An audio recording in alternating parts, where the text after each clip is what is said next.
Let's pray. Father, we thank you that those words are true. You are still calling today, Lord.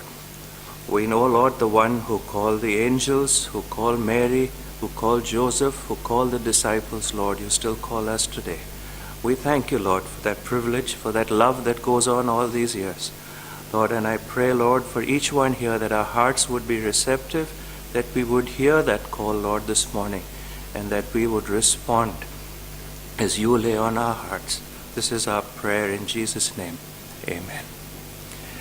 Let's read from Luke's Gospel, chapter 1, and reading from verse 26 onwards. Luke's Gospel, chapter 1, reading from verse 26. I'm reading from the NLT. In the 6th month of Elizabeth's pregnancy, God sent the angel Gabriel to Nazareth, a village in Galilee, to a virgin named Mary. She was engaged to be married to a man named Joseph, a descendant of King David. Gabriel appeared to her and said, "Greetings, favored woman, the Lord is with you." Confused and disturbed, Mary tried to think what the angel could mean. "Don't be afraid, Mary," the angel told her, "for you have found favor with God. You will conceive and give birth to a son, and you will name him Jesus. He will be very great and will be called the Son of the Most High. The Lord God will give him the throne of his ancestor David, and he will reign over Israel forever. His kingdom will never end." Mary asked the angel, "But how can this happen? I am a virgin." The angel replied, "The Holy Spirit will come upon you, and the power of the Most High will overshadow you. So the baby to be born will be holy, and he will be called the Son of God. What's more, your relative Elizabeth has become pregnant in her old age. People used to say she was barren, but she has conceived a son and is now in her 6th month. For nothing is impossible with God." Mary responded, "I am the Lord's servant. May everything you have said about me come true." And then the angel left her. A few days later, Mary hurried to the hill country of Judea, to the town where Zechariah lived. She entered the house and greeted Elizabeth. At the sound of Mary's greeting, Elizabeth's child leaped within her, and Elizabeth was filled with the Holy Spirit. Elizabeth gave a glad cry and exclaimed to Mary, "God has blessed you above all women, and your child is blessed. Why am I so honored that the mother of my Lord should visit me? When I heard your greeting, the baby in my womb jumped for joy. You are blessed because you believed that the Lord would do what he said." May the Lord bless his word to us.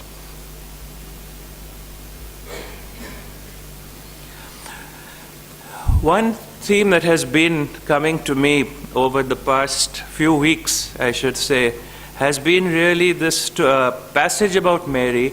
And as you know, it's such a familiar passage that we kind of take it and we say, yes, we know all about it. And on the U version, I've been doing a devotion that they have, which is the carols this month. So each day they take, a couple of lines from a familiar carol and then link it to a scripture and give a devotion on that. And about little over a week back, the carol that morning was the one that we know so well. It says, "Mary, did you know that your baby boy would one day walk on water? Mary, did you know that your baby boy would save our sons and daughters? Did you know that your baby boy has come to make you new? This child that you delivered will soon deliver you." And as I was reading that devotion that morning, for me, the penny finally dropped. That what the Lord was trying to speak to me over the past few weeks was, no, obviously we know that Mary didn't know. And yet, despite not knowing all that, which we know in hindsight, and Mary knew in hindsight, Mary was willing to submit to what the Lord was asking of her without having the full picture. And I think we all struggle with that, and I believe that's what the Lord would have us look at this morning. That how do we respond to his call on our life, even when all the dots are not yet joined up? And I think to that extent, Mary is a lot like us, because at this point of time when the angel meets her, Mary has not met the Lord. She doesn't know the person of Christ yet, and neither have we seen him in the flesh, just as Mary is at this point of time. But basically, she receives a message, the gospel message from Gabriel, telling who he is and what he is going to do, and she responds in a wonderful way. And as we look at her response, I believe this morning, we get insights how we can respond and should respond when God's call comes on our life. But who is this Lord? From the Jesus that Gabriel is talking about, from the angel we learn that he is going to be, he is the Son of the Most High. Now in ancient times, people were called a son if they bore some resemblance or believed strongly in a certain person. You remember in John 8, the Jews were having an argument with Jesus, and they said, we are the sons of Abraham, right? Because they claimed that descendancy. And Jesus countered that, no, you're the children of the devil, because you lie like him. And so the nature that they displayed is how you joined the dots and kind of said a certain person was a son of them. And they were not really behaving like the sons of Abraham. But here what Gabriel is talking to Mary is much more than just saying that this child of yours is going to be a follower of God. Because Gabriel goes on to say he will reign over the house of Jacob forever. The word forever. And because he knows Mary's probably, just finding it difficult to understand and grasp that, he goes on to it and he says his kingdom will never end. He's saying, I really do mean forever. This is not just a turn of phrase. His reign is going to go on and on and on. And here is the promise that the angel's making, that the child that will be born will not just be a political king, but that will have a kingdom that will last forever. Already a very, very strong inference and implication that this child is more than just another human child. This child is more than a mortal being. And then the angel goes on to say that the power of the Most High will overshadow you. Imagine that. Literally what the text here is saying is that the holy to be born will be called the Son of God. Our Bibles translated the child to be born or the babe to be born. But really what it should be, if the grammar wasn't trying to be corrected, is that the holy to be born in you will be called the Son of God. That the supernatural eternal being will come into the world through a miraculous birth and be called the Son of God. Not merely because his character bears a resemblance to God, but because God's divine nature is being implanted in Mary in physical form. In Hebrews 1, the writer says that in these times we see in him the perfect, the complete image of God. The complete person of God is reflected over there. Read that verse sometime and just imagine that. Take that Hebrews 1 passage and look at the child in the manger, and that is what it is. He is the exact radiance of the Father's glory, and therefore he is perfectly holy, absolutely sinless, and will live forever, both as a divine and human being. And here we have a concise summary of the incarnation. And as we celebrate love this morning, what was love? God so loved the world that he gave his only Son. That is the ultimate definition of what love is all about. And the incarnation is where love took on flesh. Love became to earth, and we see in that what love really means. But the second thing that we learn about him, the angel says that his name will be Jesus, meaning God saves. And as we look at all other faiths and religions, the leaders or the founders, they came to earth as a human being, and they were guides to show us the way of salvation. But none other claimed to be God or even a Redeemer or a Savior. But the Bible is very clear that Jesus is the way. Not living the life that we should live, dying the death that we should die. And in this name which the angel gives this child, we see the uniqueness of Christianity in general, and Jesus in particular. into one name. Last evening we had a few friends over, neighbors, and some who are not Christians, and we were looking at Mary's song. And we get the opportunity at Christmas time to be able to share. But so often, the world always tries to respond by saying, yes, it's all the same. There's truth in everything. But it's not. The claims that Jesus makes and the claims that the Scripture makes about Jesus are unique and set him apart. It's impossible to say all religions are basically alike, because almost every page of the New Testament makes claims about Jesus that no other religion would make about anyone. I love that passage as Elizabeth talks to Mary. At the end she says, Mary is blessed because she believes what the Lord has said. She's talking to Mary. And then she goes on, but just a little bit before, she has already addressed Mary as the mother of my Lord. And that to me was something that I saw for the first time this time I was looking at it. Here's Elizabeth talking to Mary, and on one side she says, you're blessed because you've heard what the Lord has told you, God has told you. And then she says, you're the mother of my Lord. So who's the Lord here? Is it the Lord who spoke to her or the Lord who's in her womb? And the answer is it's yes to both. And that's so amazing. Because here Elizabeth, through the Holy Spirit, perhaps not fully understanding what she's saying, she's talking about the Trinity and the doctrine of the Incarnation.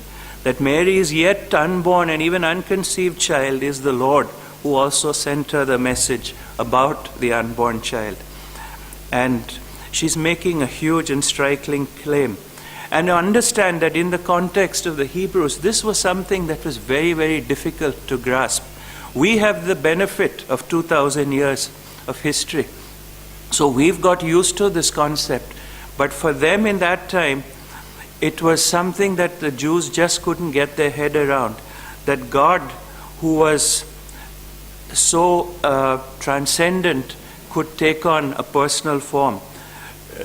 The Jews they were so scared to even take the name of Yahweh. They wouldn't even speak that.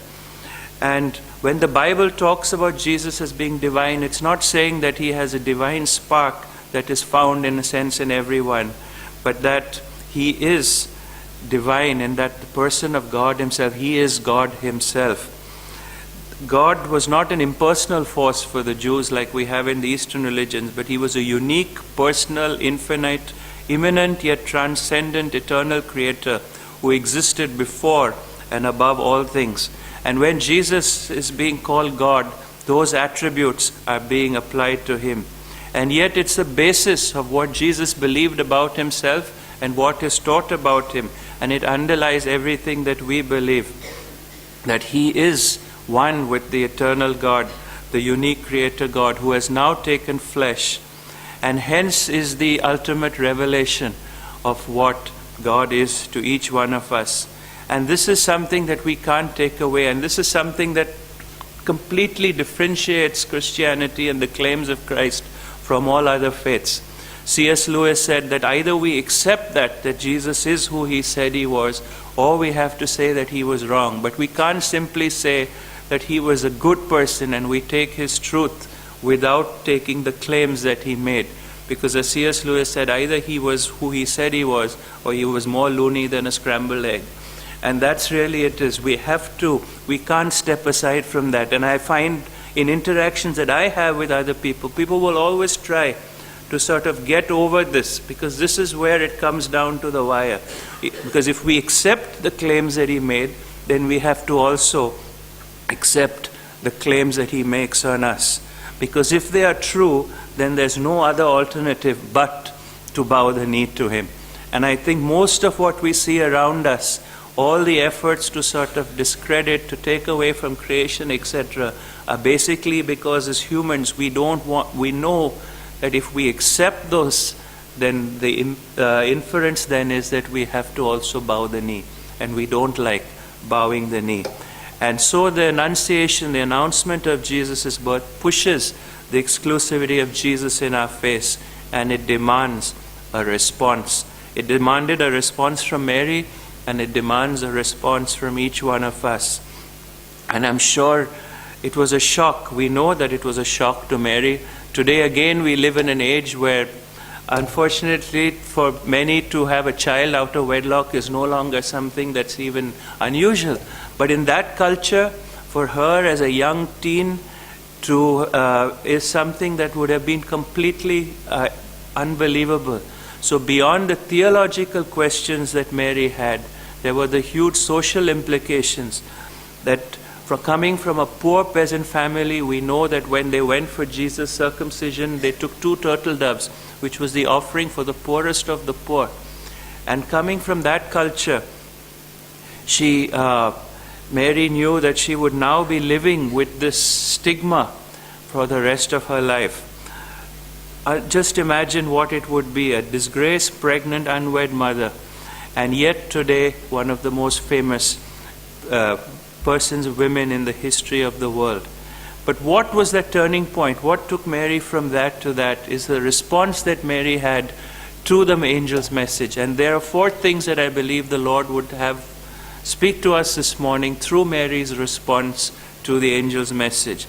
And the first thing is that Mary thinks. She thinks. She uses the power of reason. In Luke 129, it says, Mary was greatly troubled at his words and wondered what kind of greeting this might be. But that wondered is not a very good translation. Really, the word there is a word dialogistico, which means to use logic, to reason with intensity. Mary was trying to figure out, how can this really be? I think we sometimes think that in the old days, people took things like this much more easier. We are in a different generation. We tend to be sort of more rational, more scientific. But for Mary's time, it was common. Angels just showed up and they kind of accepted it. But just 2 weeks ago, we were reminded that for 400 years, there had been silence there. God had not spoken. So this was not something that happened every day. This was not something that was a common occurrence. And so I'm sure it was as hard for Mary to believe that an angel had appeared to and spoken to her as it would be for us. Just this morning in my reading, Cornelius, right, the same thing. The angel comes to him and speaks to him, right, and he accepts that word. But it was as difficult for him as Peter as it was for Mary. But so it wasn't just that the angel showed up and said hello, and we see that Mary struggled to believe, to understand what she was hearing. And why? Because as we saw, she was Jewish. And this just did not fit in with the theology that she knew. Because what the angel was telling her is that a human who was going to be born would be divine. And the idea that the God of Sinai, whom the Jews feared, would become human was impossible to the reason of a Jewish person and repugnant to their sense of morality. And there's one thing, as for those of you who saw Exodus, I think one area that I found as a disconnect, and I know there's artistic license, but there wasn't that sense of the fear of God that the Exodus had, right? Using that child kind of took away from that, right? Because Moses seems a bit ambivalent in his relationship with this God. The God of Sinai is missing from that. But Mary may have had different rational barriers to believe the prophetic message than we have today, but I believe her barriers to accepting the message were as big as those that we tackle with today. And as the world goes round and as we hear the message today, people, and you go around the mall and you hear Hark the Herald Angels sing, and there's truth being played all over, but people don't really get it. Why? Because it just seems that, okay, we just can't make that leap across. And people struggle with it as much today. God became a man. God came as a child. And throughout history, the truth and of the claims of Jesus have always been something difficult. No matter which time of history people have lived in, they have struggled with that. And the Annunciation takes on all the cultural challenges and demanded hard intellectual work on Mary's part, and it does on ours as well. But what we learn from this is that Mary doesn't shrink from it. Just like Jesus asked Nathanael, he says, go, find out, check out the claim, see if there's internal consistency. And if you conclude it's true, then come. So, like Nathanael and Mary, we too need to do the same. When we come to the Lord as Christians, we don't switch off.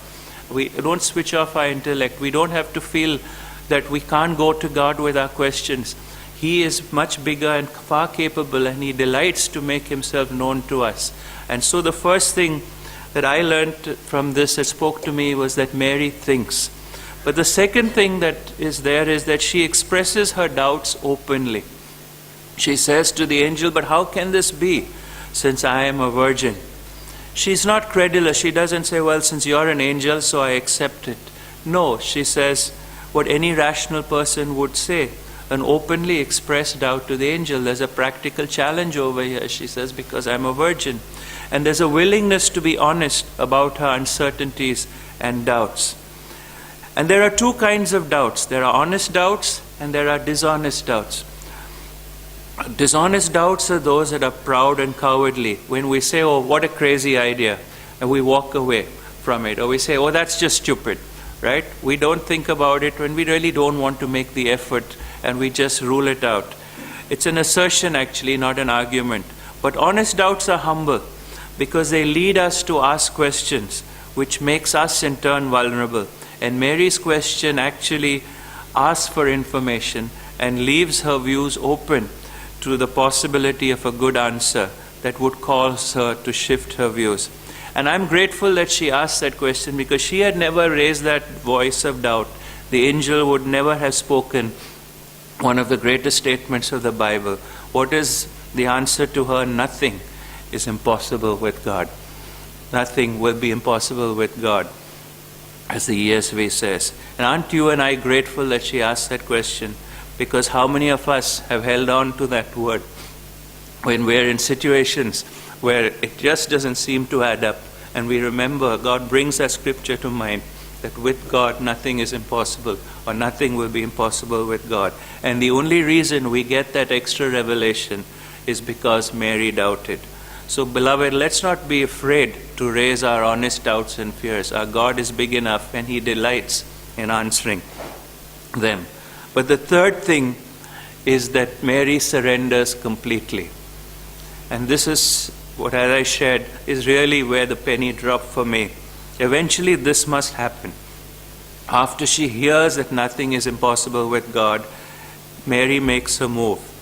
It's a good argument to Mary, and it is to us. And so I ask, do we believe in God? We say yes. Well, if He created the world and He delivered His people and He's protected them for centuries, then why can't He do this? And that's what Mary takes, and she accepts and she submits to that. And so she says, "I am the Lord's servant. May it be to me as you have said." I like the way the King James translates it. It says, "Behold, the handmaiden of the Lord, be it to me according to thy word." Once the angel has says, "Look, this is it. It's nothing is impossible with God," she accepts and she submits. And as we look at our life, and I don't know where you and are this morning, but I know each one of us come to that place. Some of us may be there today. Some of us will come to that point somewhere down the line. But we come to those places where God points us or seems to be sending us in a direction, but He doesn't join all the dots. And we have to trust that yes, He has been faithful thus far, and hence we know that He will be faithful in the future. But there's that point at which we have to step out in submission. And sometimes people ask, when we preach the gospel, people ask, well, if I come to faith, if I trust the Lord, what do I have to give up? What will I have to give up? And it's good to count the cost. The Lord Himself encouraged His disciples to count the cost before they became followers. But as Tim Keller says, many want to negotiate the cost rather than count the cost. And I think I can resonate with that as well, right? Because we want to know what do we need to give up. And we're willing to give up things, but not the right to determine what those things are. And I want to repeat that. So often we're willing to give up things, but not the right to determine what those things are. We want to do a cost-benefit analysis on various behavior. And that keeps us in the driver's seat and on the throne of our lives, and not the Lord in the driver's seat and not the Lord on the throne of our lives. Someone said, when it comes to following Jesus, the hardest thing to give is in. The hardest thing is to give in, right? And Mary submits. She counts the cost. She knows there's going to be a huge social price to pay. But once she has decided, she gives in. There's no negotiation over there. To Abraham, you remember when God called him, he said, you get out and you follow me. And Abraham said, where? And God basically says, I'll tell you later. What God is saying is to Abraham, you have to give up the right to determine for yourself the best way for you to live. I'm going to show you that. And I think we all struggle that. We all have to come to that place where we can say, I don't know all that you're going to do and ask, but I will do whatever you say in your word, whether I like it or not. And I will accept patiently whatever you send in my life, whether I understand it or not. Mary submits. We cannot know and we will not know ahead of time all the things God will be asking us to do. But, for example, we know that we should not lie or cheat, but that could bring us to a place sometimes where that could cost us a career, where a simple lie could save it. And hence, before we get to those spots, we need to make those decisions. We need to draw those lines in the sand where we've already settled beforehand what we will do or what we will not do. Because we can't know the cost beforehand, but we must say, I do not know all that's going to come, but one thing I know, I give up the right to decide whether or not I will do God's will. I will do it unconditionally. Mary certainly couldn't have known all it would cost, though she probably had a very good idea, and the same is true of Joseph. In Matthew's Gospel, we read Matthew's perspective, Joseph's perspective of the challenge, and the angel came to Joseph there, and he too knew that if he married Mary, there would be huge social costs. Even as we just read in the reading, right? As they enter Bethlehem, his fiancée is already visibly with child. And forever they would be second-class citizens, their children shunned and always suspected. That was something they were going to have to live with all their life. We have the benefit of history. But for them, imagine Joseph telling his friends, no, our child was born of an angel. Come on, nobody was ever going to believe him, right? And so that was something they had to live with. What did it take Mary and Joseph to accept the word of the Lord? A courage and willingness to do his will no matter what. And it's not too dissimilar for us today, because we too will come into places where our faith will put us up for ridicule, and we need to be ready for that, and we need to be willing to know that there are times when our reputation will suffer. Sometimes it's just small things. I remember a discussion once where they were at work, and somehow the discussion went to creation and evolution, and I said, no, I believed in creation. And they all laughed, right? But it was no great thing, at the end of the day. But sometimes it would be much more than just ridicule or a mild laughter, right? It can cost you more than that. But just as it cost, and that's where the love comes in, just as it cost God so much to give his Son and to send him to earth, so he asks of us that we too submit. As the Son submitted to the Father, we too submit as Mary submitted, and allow him to do what he would do through us. What did it take Mary and Joseph to accept the word of the Lord? Courage and willingness to do his will no matter what. And why does God do this? He doesn't all have to do it this way, but I believe it's his way of saying to us and reminding us that his way is not our way, and his power is made perfect in weakness. And we see that as a pattern through Scripture. Jesus would win salvation through weakness, suffering, and death on a cross. And he achieves power and influence through sacrificial service. He promises to be our honor, and we don't need to worry about the world things. Mary and Joseph were willing to do what he was going to do for them, become obedient to the Father, even unto death on a cross. And when God called them, they gave up their right to self-determination. If we really want Jesus to be in the middle of our life, then beloved, we have to obey him unconditionally. Not I will obey if. If is not obedience. That is making God our consultant. I will be happy to take your recommendations, and I might even do some of them. It's if doesn't cut it with God. We have to obey him unconditionally. Lastly, Mary goes to see Elizabeth. And it's through Elizabeth that finally the dots are joined. And I believe the angel gives Mary that clue when she's asking, how's this all about? She says, the angel tells her, your cousin Elizabeth, whom you thought was barren, is with child for 6 months. Go talk to her. And this helps Mary, because as Elizabeth greets Mary, and Elizabeth's greeting comes, then Mary gets a better understanding of the situation that she's in. And as soon as Elizabeth finishes, Mary breaks into song, going back through the Old Testament and making remarkable connections that reveal the coming of the Messiah.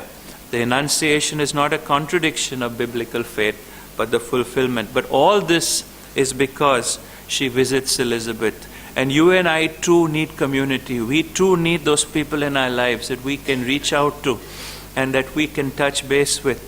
Because Mary doesn't seem to appear to understand all that's going on until she meets another believing sister and they talk together and worship. And like Mary, we too need to think intently, doubt openly, but eventually surrender completely. But it's not easy, it's not possible to do that as a solitary individual. We need trusted friends. We will never make it without community. And I admit I'm a loner, I'm an introvert, and I always prefer to like my own company. But over the years, God showed me the need of having people around me and brought me into those situations and blessed me with some really trusted friends, close. And I count Pastor as one of those whom we can reach out and talk and share our challenges and get guidance. And so often, God gives you something, but he confirms it through others who speak to you without really knowing, because you trust their counsel and God lays something on their hearts. And I've been blessed with having 4 or 5 people like that around me whom I can share with and help in the journey. And we too need community. Mary was a nobody who became greater than everybody. She reasoned, she doubted, but she surrendered and she connected. And I believe we can do that too. May the Lord bless his word to us. Let's pray. Father, we thank you, Lord, for your word, and we thank you that you call us and you challenge us and you plead with us. And Lord, I pray this morning that for those of us here who have questions, who have doubts, that we would be open and transparent. Lord, that we would bring them to you and allow you to speak and answer them. But Lord, I pray that you would also bring us to that point where we would surrender. Lord, we thank you for the company of saints that we have around us, Lord, the community that you have placed us in. And Lord, I pray that each one of us would encourage each other to good works and to follow. Lord, I pray that you would take us away from a spirit of negotiation to absolute surrender. Lord, this is our prayer this morning. In Jesus' name, amen.